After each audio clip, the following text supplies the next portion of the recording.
말씀 보십시다. 에베소서 3장 17절, 18절 우리 두 구절 한 목소리 같이 한번 읽어볼까요?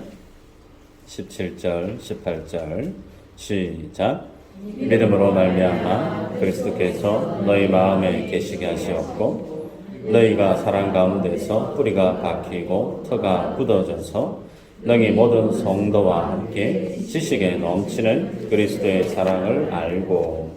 아멘. 네, 믿음의 표지를 지닌 성도라는 제목으로 말씀을 나눕니다. 제가 통영으로 오고 나서 통영에 목회하시던 목사님들을 의도치 않게 이래저래 만나게 돼요. 만나면서 통영의 여러 많은 교회들의 소식도 듣기도 하고요. 그러면서 식사 자리가 이렇게 자연스럽게 갖게 됩니다. 그래서 저한테 물어요. 목사님들이. 목사님 그 어디 식당 아세요? 물어요. 그래서 저는 잘 모르는데요. 저는 제가 뭘 좋아하는지 아시는지 모르겠어요. 저는 돼지국밥을 좋아합니다. 그래서 돼지국밥 잘하는 데는 제가 알아요. 그랬더니 몇 마디 했더니 다 알고 계시더라고요. 그래서 돼지국밥집 말고는 제가 아는 데가 별로 없어요. 그랬더니 하여튼 그런 맛집을 간혹 소개를 해서 가게 됩니다. 이동하는 순간에 제가 궁금하잖아요. 그 집은 어떤 맛있는 집인가? 뭘 할까요? 인터넷으로 들어갑니다. 들어가서 그 집에 대한 식사하신 분들의 후기 혹은 댓글 혹은 무슨 맛집 식당 해놓고 이제 별표가 붙어 있잖아요. 몇 개 이상 혹은 후기의 내용을 보면 이 집은 참 갈만한, 한 번쯤은 가봐야 될 만한 집이겠구나, 그런 어떤 판단이 있었죠. 그래서 소위 맛집이라고 하면 후기나 댓글을 통해서 그 식당이 참 맛있다라고 하는 것이 드러날 수밖에 없죠. 그래서 드러나 있는 증거, 드러나 있는 눈에 보이는 그런 확실한 사실, 그것을 우리는 또 다른 말로 표현하면 표지, 그렇게 표현할 수도 있습니다. 표지. 오늘 말씀의 제목이 믿음의 표지를 지닌 성도인데요.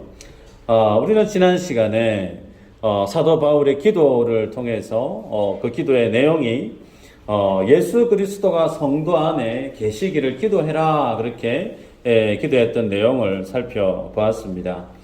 예수 그리스도가 주라고 하는 사실과 예수 그리스도께서 우리에게 그리스도라고 하는 그 사실, 그 두 가지 사실을 통해서 그 주를 예배하는 성도는 주 대신 예수님과 그리스도로부터 통치를 받는 사람, 말씀의 통치를 받고 성령의 다스리심을 받고 그 하나님의 주 되심의 다스리심을 받는 그 모든 삶의 영역들이 성경에서는 뭐라고 표현하고 있느냐면 하나님 나라라고 얘기합니다. 하나님 나라. 그래서 하나님의 나라는 죽어서 가는 그런 주소지 변경, 장소 개념을 이제는 좀 벗어나서 통치의 개념으로 우리들 안에 천국에 대한 그림을 그릴 때 내가 하나님의 다스리심을 받는 그 모든 영역들이 회복되어져 가는 하나님의 나라다라고 이해하시면 된다라고 말씀을 드렸죠.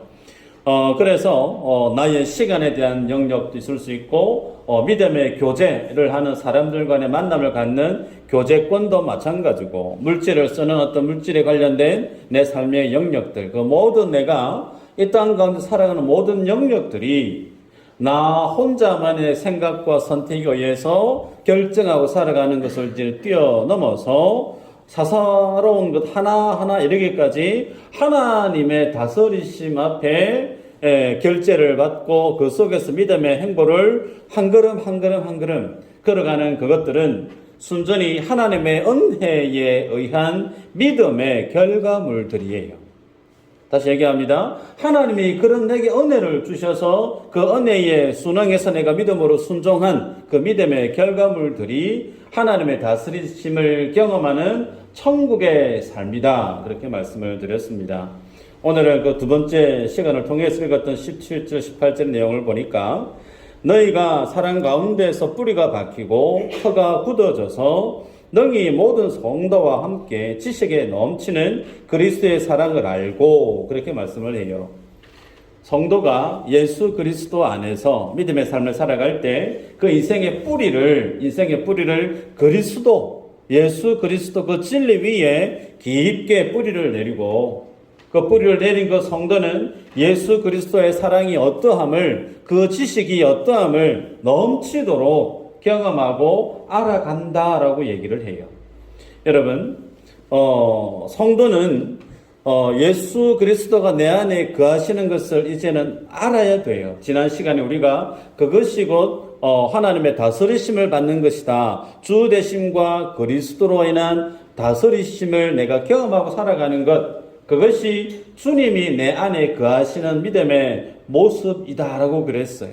그래서 이제 우리는 내 안에 정말 예수님이 거하시고 있다라고 하는 사실을 나 스스로도 알아야 될 뿐만 아니라 그것이 다른 사람도 양목사 혹은 어느 장로님, 권사님, 집사님 그 심령 속에 예수님이 정말 거하시네요 라고 알 수 있게끔 드러내는 삶을 살아가야 된다는 거죠.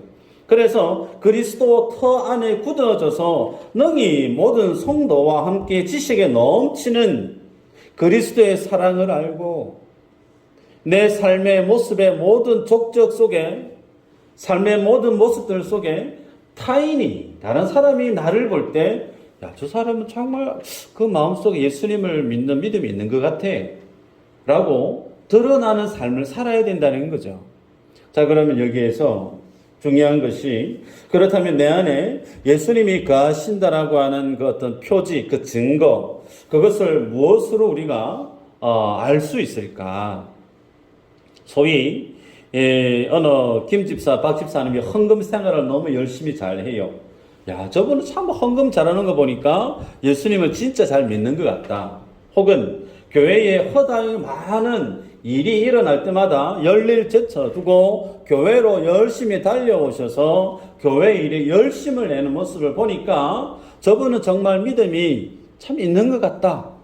혹은 선교 보고를 접하고 이제는 정말 내가 선교에 열심을 내야 되겠다. 그러면서 선교에 대한 관련된 내용의 시간에 자기 자신을 드리고 자기의 지갑을 열고 자신의 삶을 들여서 선교 지향적인 그 모든 사역에 자신의 삶의 영역들을 함께 동참하는 것, 그런 모습을 통해서 저 사람은 그 마음속에 예수님이 거하시는 것 같다 라고 우리가 말할 수가 있을까? 1년에 그러한 것을 우리가 표현할 때 종교행위라고 표현할 수가 있는데, 그런 종교행위를 가지고 그분 속에 정말 예수 그리스도가 충만히 거하는 것 같다라고 말할 수 있을까라는 거예요. 여러분, 교회 안에서 소위 믿음이 훌륭하다, 믿음이 좋다라고 평가할 때 많은 사람들은 그분이 예배를 몇 번 참석했는지 이 횟수를 카운트해요. 다른 교회에서 중직자를 조건을 선출할 때, 조건을 달 때, 그분이 1년 중에 낮 예배를 몇 번 참석했고, 새벽 예배를 몇 번 참석했고, 혹은 11조 외에 다른 헌금생을 어떻게 했고, 그런 어떤 구체적인 데이터를, 기준을 가지고 그 기준에 부합되어지면 그분은 장로감으로, 안수집사님감으로, 권사님감으로 허용을 하는 그런 잣대, 그런 기준들이 한국 교회 안에 많이 있습니다. 그런데 정말 그런 어떤 눈앞에 드러나 있는 신앙의 행동으로 그 사람의 신앙이 좋다라고 판결할 수가 있을까? 때로는 위험할 수 있다는 거예요.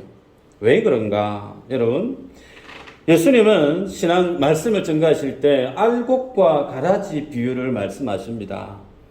하나님께로부터 데려감을 당하는 사람의 비유를 말씀하실 때도 맷돌 갈다가 한 사람은 버려두고 한 사람은 데려갑니다. 50%예요. 50%. 조금 심각해집니다.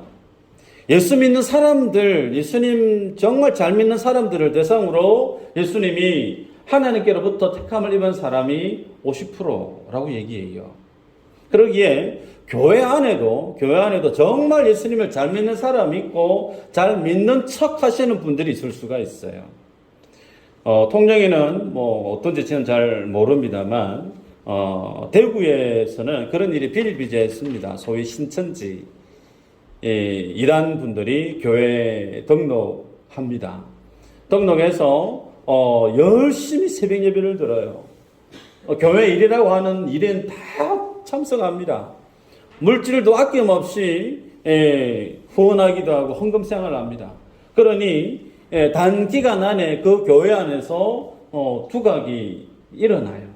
저분 참 믿음 좋다, 훌륭하다. 나중에는 어떻게 될까요? 중직자로 올라와요. 나중에 시간이 한 6개월, 1년 혹은 2년쯤 지나고 나면 이제 서서히 신천지에 관련된 내용들을 지인들에게, 구역분들에게 나눕니다.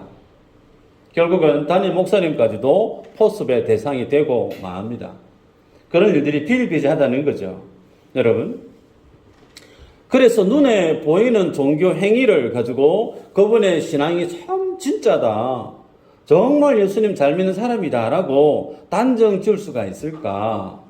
물론 예수님을 잘 믿고 그 속에 예수님 안에 다스리심을 받는 사람은 그런 겉으로 드러나는 믿음의 모습들이 있습니다. 예배 열심히 참석하고 헌금생활뿐만 아니라 봉사하는 그 모든 일에 충성스럽게 감당하는 모습이 있긴 있어요. 그런데 그것으로 단정할 수 있을까? 때로는 위험할 수 있다는 거예요. 그러면 무엇으로 성도 안에 정말 저분은 진짜다. 저분은 정말 알곡이다.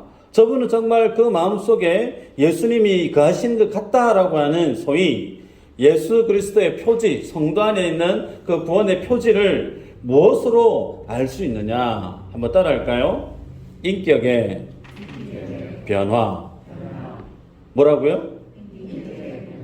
네, 그분이 오고 계셔가지고 인격의 변화에 있어요. 다른 데 있지 않습니다. 인격이 변화합니다. 성도 안에 예수 그리스도가 거하심에 대한 분명한 표지는 인격이 변화되어지는 데 있는데 여기에 있어서 사도 바울은 갈라디아서에서 5장 22, 23절에 성령의 9가지의 열매에 대해서 언급을 하죠. PPT가 있을 텐데요. 보면 사랑이 있고 희락이 있고 화평이 있고 오래 참음이 있고 자비, 양성, 충성, 온유, 마지막은요?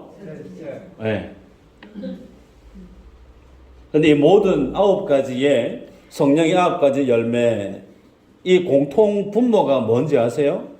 하나같이 다른 사람과 엮여져 있어요.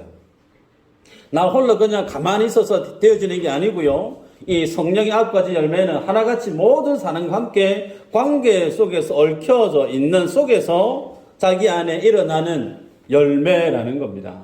그래서 타인과의 관계 속에서 경험되어지고 변화되어져 가는 것이 성령의 9가지 열매라는 거죠. 그런데 이 9가지 열매를 쭉 다 외우려고 하니까 잘 안 외워진다. 그럴 때 뭐 한 가지만 기억하면 될까요? 9가지를 보자기에 넣어가지고 꽉 짰어요. 뭐가 톡 떨어질까요? 빙고.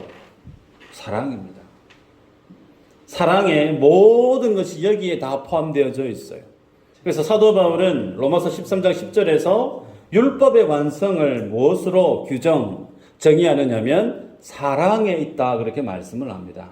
여러분, 예수님 믿고 믿음 생활하는 성도가 정말 참된 성도인지 짝퉁 가짜 성도인지 판별하고 구분할 수 있는 그 기준은 다름 아닌 그의 삶 속에 인격의 변화가 있는가 없는가로 가늠할 수가 있어요. 여러분, 예수님은 요한복음 13장 35절에 말씀합니다. 너희가 서로 사랑하면 이로써 모든 사람이 너희가 내 제자인 줄 알리라 그랬죠. 예수님은 예수님을 믿는 성도가 자기 자신뿐만 아니라 세상을 향해서 내 안에 그리스도가 거하고 계시다. 내가 예수님의 제자다 라고 확실하게 말할 수 있는 그 근거는 다른 데 있지 않고 사랑함에 있다는 사실에 주님이 방점을 찍고 있습니다. 뿐만 아니라 요한복음 13장 34절에 말씀 있나요? 한번 읽어볼까요? 시작.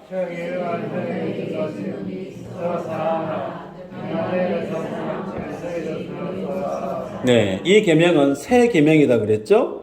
자, 그 다음에 구 계명은 뭘까요? 마태복음 22장 37절 이후로 읽어보십시다. 시작.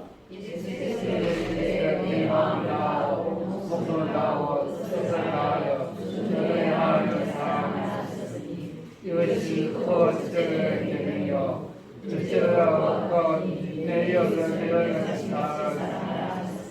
이두 계명이 완전 불가사의하게. 아멘. 자, 여러분, 예수님이 새 계명을 너희에게 주노니 그러시면서 하신 말씀이 사랑하라라는 내용이에요. 구 계명은요, 하나로 동일하게 사랑하라. 그래서 구약과 신약에서 하나님이 구원받은 주의 백성들에게 가장 중요한 중심 주제의 메시지는 다른 게 아니더라고요. 동일한 겁니다. 하나입니다. 사랑하라. 그런데 사랑하는데 거기에 예수님이 하나 첨가하신 게 있어요. 그게 뭐냐면 내가 너희를 사랑한 것 같이 너희도 사랑하라 라는 말씀입니다. 자녀를 키워보신 분들은 아마 아실 거예요. 정말 순종형이고 정말 착하게 자라나는 딸 혹은 아들, 속 안 썩이고 정말 엄마 아빠 마음을 시원케 해주고 정말 사랑받았지만 하고 있는 애를 두신 부모님들은 제 생각은 그래요. 야, 네 같은 아들 하나만 더 있어도 나는 좋겠다. 네 같은 딸 하나만 더 있어도 나는 정말 행복하겠다. 뭐 그런 생각이 있을 것 같고, 혹은 속을 아주 썩이는 자식을 둔 부모님은 네 같은 애를 꼭 네가 결혼해가지고 낳아봐라. 그런 마음이 있을 것 같아요. 내 배를 아파서 낳은 자식도요, 그 모습이 사랑할 만할 때는 사랑할 수 있지만 속을 썩일 때는 정말 얄미울 때가 있어요. 그런데요, 피 한 방울 안 섞인 남입니다. 그 남을 내 몸처럼 사랑하라고 예수님이 말씀해요. 눈에 보이지 않는 하나님을 마음을 다해 힘을 다해 뜻을 다해 목숨을 다해서 주 너의 하나님 사랑해라. 좀 보이고 그럴 만한 어떤 모습이 내 눈앞에 선명하게 보이면 마음을 다잡기도 좀 좋을 것 같은데, 눈에 보이지도 않고 그리고 피 한 방울 섞이지도 않은 이를 정말 그렇게 사랑하라고 하는 그 메시지, 그 하나님의 명령 앞에 서면 인생은 무엇으로 드러날 수밖에 없느냐면, 나는 사랑하기 힘든데요 라는 거죠. 정말 사랑하려고 부단히 애를 쓰는데 그 결과는 항상 동일한 종착 지점에 떨어집니다. 나는 안 돼. 사랑하려고 마음을 다잡고 결심을 하고 한두 번은 이해하고 포용해주고 수긍해주려고 하는데도 나중에는 그 마음속에 또 썬뿌리가 올라와서 사랑하기보다 어느 순간인간의 마음속에 시기하고 미워하고 마음을 차갑게 닫으려고 하는 모습이 우리 인생들 속에는 비일비재하게 일어난다는 거예요. 그래서 하나님의 사랑해라 라고 하는 메시지 앞에 서게 되어지면 모든 인생들이 무엇을 보게 되어지느냐면, 나는 안 되네요 라는 거죠. 나는 사랑할 능력이 없는 사람이네요 라는 걸 우리 스스로가 인정하게 됩니다. 그러면 그때에 우리가 믿음의 눈을 어디로 들게 되냐면, 내가 너희를 사랑한 것 같이 너희도 서로 사랑해라 그랬어요. 나의 사랑할 수 없음을 답답해하는 내 마음을 들고 어디로요? 예수 그리스도께로 나의 믿음의 시선을 돌리는 거예요. 믿음의 시선을 돌리게 되어지면 나를 그렇게 사랑하셨던 주님이 내 눈 속에 보이고 선명히 기억되어지면 그는 어떻게 할 수 있다는 말씀일까요? 사랑하게 된다는 겁니다. 그 사랑의 능력이 내게 없다는 거예요. 그 능력은 십자가 위에서 날 위해 죽으신 예수님의 사랑의 능력을 내가 바라보고 알고 그 속에 내가 터가 뿌리가 깊게 세워진 인생은 비로소 예수 그리스도가 나를 사랑하신 그 능력에 더디어 하나님을 사랑하게 될 뿐만 아니라 피 한 방울 안 섞인 왼수 같은 사람도 위해서 기도하게 되고 이해하려고 애를 쓰고 식사를 마련하려고 그러고 기도하게 되는 소위 사랑을 실천하는 자리까지 나아가게 되더라는 겁니다. 그러기에 여러분, 우리들은 하나님의 이 구약과 신약의 명령 앞에 이 말씀을 제대로 우리가 지켜가기 위해서는 예수 그리스도 그분에 대해서 잘 알아야 됩니다. 주님이 하신 말씀이 뭔지를 정말 공부하듯이 보셔야 되고, 주님이 십자가 위에서 만들어 놓으신 그 십자가의 진리와 그분이 남겨놓으신 이 땅에 있는 교회, 하나님 하신 그 모든 일들에 대해서 우리는 정말 열심히 공부하듯이 알아야만 돼요. 왜요? 그래야만이 내가 뭘 할 수 있을까요? 사랑을 할 수 있어요. 이 모습이 우리들 안에, 성도의 내면 안에 자리해서 그 하나님의 사랑하심의 내 속에서 내 마음을 움직여서 다른 사람에게 드러내는 그런 모습들, 소위 그게 인격의 변화라는 겁니다. 그래서 우리들은 신앙생활하는 목표, 그 방향을 올바르게 설정하셔야 돼요. 이 부분은 교회의 참된 이상적인 모습과도 다르지 않습니다. 예수님이 요한복음 17장 13절 이후로 장문의 기도의 내용을 언급하는 것을 볼 수 있는데, 여기에 보면 정말 주님이 원하시는 교회의 모습이 어떠함을 리스트를 향해서 쭉 정리할 수가 있어요. 13절에 보면 그들로 내 기쁨을 그들 안에 충만히 가지게 하려 함이니이다, 그렇게 기도하시는 예수님입니다. 그래서 예수님의 사랑을 아는 자는 그도 사랑을 하게 되어지는데, 그 사랑함이 그 속에 뭐가 일어난다는 걸까요? 충만한 기쁨이 있다는 거예요. 사랑하는데 너무 힘들어가지고 허걱대가지고 정말 사랑하기 힘들어서 좀 발 하나 좀 빼고 도망가고 싶고, 그런 어떤 불편하고 힘든 마음이 아니고요. 예수님의 그 사랑이 내 속에 있고 그 주님의 그 사랑 속에 내가 자라나는 그 사람은 다른 이들을 혹은 주님을 향한 그 사랑함에 있어서 기쁨이 넘쳐난다는 거죠. 그 다음에는 17절에 보니까 진리로 거룩하게 해달라라고 하는 기도의 내용을 볼 수가 있습니다. 주님의 사랑을 알고 그 사랑 안에 거하는 자는 그 주님의 진리 앞에 거룩하게 변화되어지더라는 거죠. 다음 셋째는 19절에 보면 진리로 거룩함을 얻는다, 그렇게 말씀합니다. 그 하나님의 진리가 내 속에 부음받아지고 그 진리가 내 생각을 주장하는 소위 말씀의 통치 아래 살아가게 되어지는 성도는 그 삶의 모습이 진리 위에 굳건히 서게 되더라는 거죠. 네 번째는 20절인데요. 이 사람들만 위함이 아니요 또 저희 말을 인하여 나를 믿는 사람들도 위함이라. 정리하면 이 사람들만 위함이 아니고 다른 사람들도 위함이다. 소위 선교하는 교회의 모습을 예수님이 말씀해요. 마지막으로 다섯째는 22절 말씀인데, 우리가 하나가 된 것 같이 저희도 하나가 되게 해 주옵소서라는 기도의 내용을 보면서 하나님이 원하시는 교회의 이상적인 모습은 소위 연합의 의미를 지향하고 있음을 보게 돼요. 자, 정리하면요. 그리스도의 사랑 안에 자라나고 있는 성도는 그 속에 기쁨이 있습니다. 그 속에 거룩함이 있어요. 거룩함이 자신의 진리로 서가는 구체적인 삶의 모습들로 드러납니다. 선교 지향적인 삶을 살아요. 그리고 홀로 독불 장군으로 달려가는 것이 아니고 함께 연합해서 하나님이 원하시는 비전을 향해 같이 걸어가는 연합의 모습이 있는 거예요.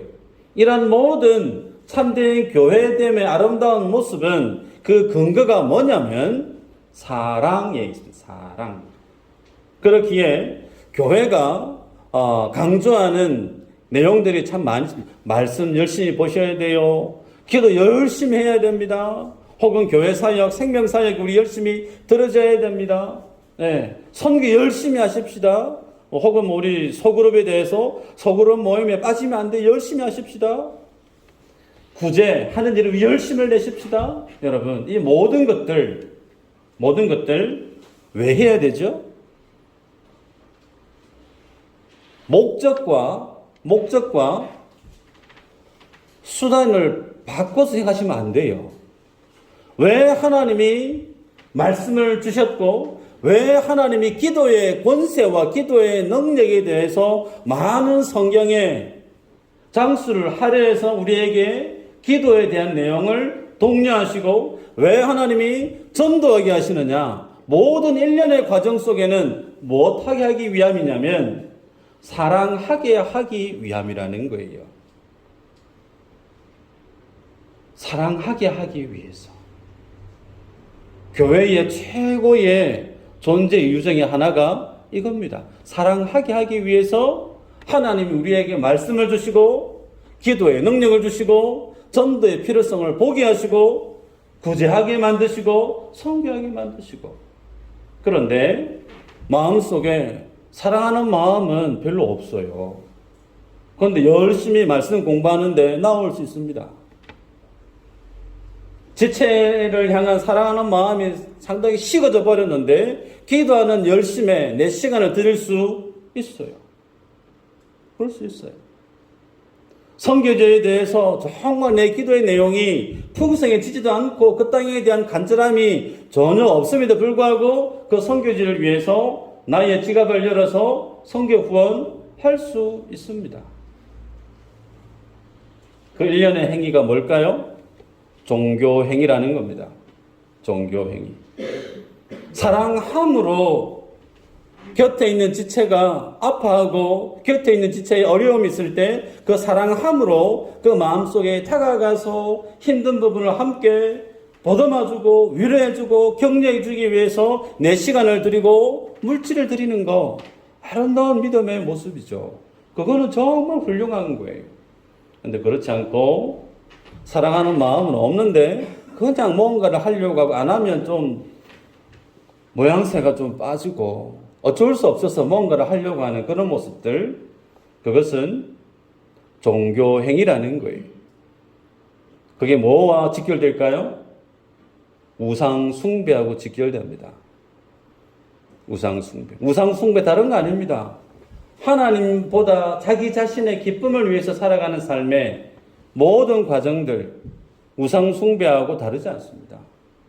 내 배를 위한 그 모든 행위가 곧 우상숭배라고 주님이 정의하고 있지 않습니까?